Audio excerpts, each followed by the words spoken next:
ও মুসলমান ইমানদার আল্লাহর গোলাম, দুনিয়ার মধ্যে কেউই তোমার আপন না। দুনিয়ার মধ্যে যারা আছে সবাই স্বার্থপর, স্বার্থের টানে তোমার মা তোমাকে ভালোবাসে, স্বার্থের টানে তোমার সন্তান তোমাকে ভালোবাসে, স্বার্থের টানে তোমার স্ত্রী তোমাকে ভালোবাসে, তোমার বাবা তোমাকে ভালোবাসে স্বার্থের টানে। দুনিয়ার মধ্যে কেউ তোমার আপন না। একমাত্র যদি কেউ তোমার আপন থেকে থাকে সেটাও তোমার রব। কবরে তুমি যাবা একা, কেউই তোমার সাথে যাবে না। ওই কবরে কিন্তু আমার আল্লাহ রাব্বুল আলামিন ছাড়া কেউই তোমার সঙ্গী হবে না। আর জমিনের মধ্যে তোমার মাথায় একটু তোমার আপন, যেই মা তোমার না খাওয়াইয়া নিজে কোনোদিন খায় নাই, যেই পিতা তোমার জন্য নিজের জীবনটাকে ব্যয় করেছে, ওই পিতাও তোমাকে কবরে রাখার পরে বলিয়া যাইবে কেউই তোমার আপন না। একমাত্র যদি কেউ তোমার আপন থেকে থাকে সেটা হলো তোমার রব।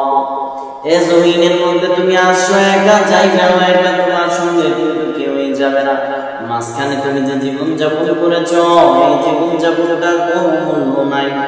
আজ তোমার পিতা মাতা তোমাকে এত সুন্দর আদর যত্ন করে, তোমার পিতা মাতা তোমাকে লালন পালন করেছে। কাল কিয়ামতের ময়দানে আল্লাহ রাব্বুল আলামিনের কাঠগড়ায় মামলা দায়ের করবে, রব্বানা আতিহিম দি'ফাইনি মিনাল আযাব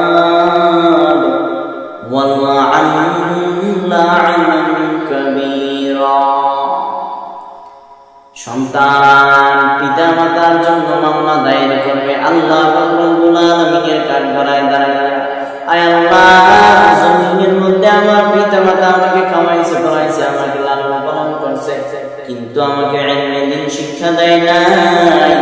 আয় আল্লাহ, যদি জাহান্নামে দিতেই হয় আমার পিতা মাতাকে তোমরা জাহান্নামে দিয়ে দাও, আমার পিতা মাতাকে তুমি জাহান্নামে দিয়ে দাও, আমাকে তুমি জাহান্নামে দিও না।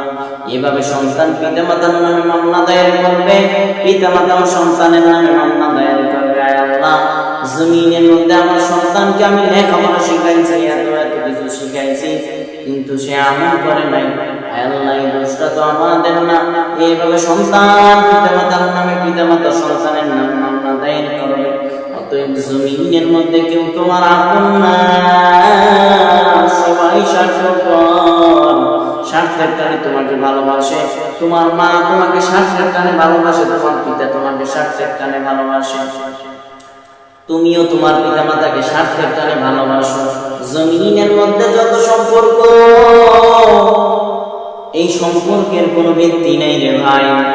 যদি কাল কিয়ামতের ময়দানে পারি পেতে চাও, আমার আল্লাহ পাক রব্বুল আলামিনকে ভালোবাসো, আল্লাহ পাক রব্বুল আলামিনের সন্ধান করো।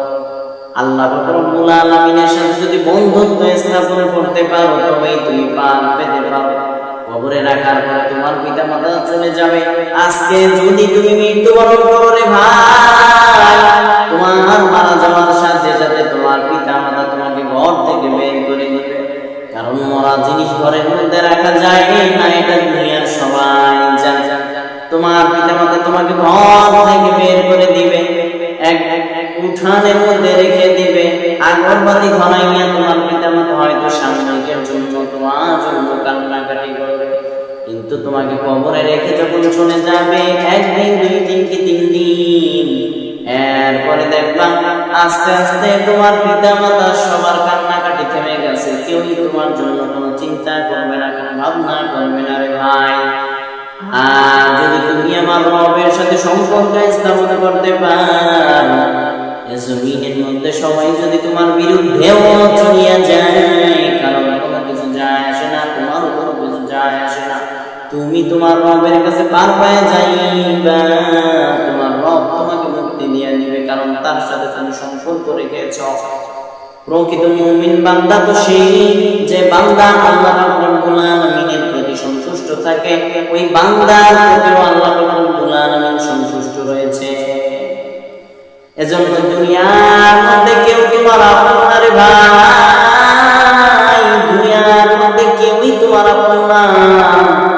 আজকে তোমার সন্তানকে এত সুন্দর করিয়া আদর করিয়া সোহাগ করিয়া লালন পালন করতেছো রে ভাই, এই জমিনের মধ্যে তোমার সন্তান তোমার কাছে সব থেকে বড় আপন। একদিন ওই সন্তানই তোমার নামে মামলা দায়ের করবে, আল্লাহর কাঠগড়ায় দাঁড়িয়ে, তখন তোমার কিছুই করার থাকবে না। ও মুসলমান ভাই, কার জন্য তুমি দুনিয়ায় এত বড় কোরবানি করো? কার জন্য এত কিছু করো?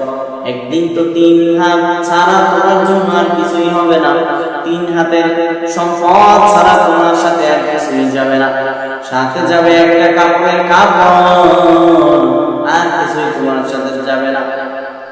একটা বার চিন্তা করে দেখেছিল ভাই, জমিনের মধ্যে যা কিছু আছে সব তুমি বৃথা, যা কিছু অর্জন করেছো সব বৃথা। একমাত্র তোমার আমল হলো তোমার শ্রেষ্ঠ সম্পদ। কাল কিয়ামতের ময়দানে যদি আমল নিয়ে আল্লাহর কাঠগড়ায় দাঁড়াইতে পারো তবে তুমি মুক্তি। আর যদি তোমার আমল না থাকে, তুমি দুনিয়ার মধ্যে যত বড় রাজা বাদশাহ মতো জীবন যাপন করো, তোমার কিছুই যাবে আসবে না। কিন্তু আল্লাহ রাব্বুল আলামিন কাল কাঠগড়ায় দাঁড়াইলে জিজ্ঞেস করবে, ও বান্দা, তুমি কি সম্পদ অর্জন করেছো, কার জন্য ব্যয় করেছো? তখন তুমি যদি বলো আমি আমার সন্তানের জন্য ব্যয় করেছি, আমার আল্লাহ বলবে, বান্দা, আমার রাস্তায় কতটুকু ব্যয় করেছো? তখন তুমি কিছুই তোমার বলার থাকবে না। এজন্য আমাদের উচিত, এজন্য দুনিয়ার স্বার্থকে ছেড়ে আমরা আল্লাহ পাক রব্বুল আলামিনের জন্য করে থাকবো, আল্লাহ পাক রব্বুল আলামিনের সন্তুষ্টি অর্জন করব। আল্লাহ তাআলা আমাদের সকলকে তার সন্তুষ্টি অর্জন করার তৌফিক দান করুন।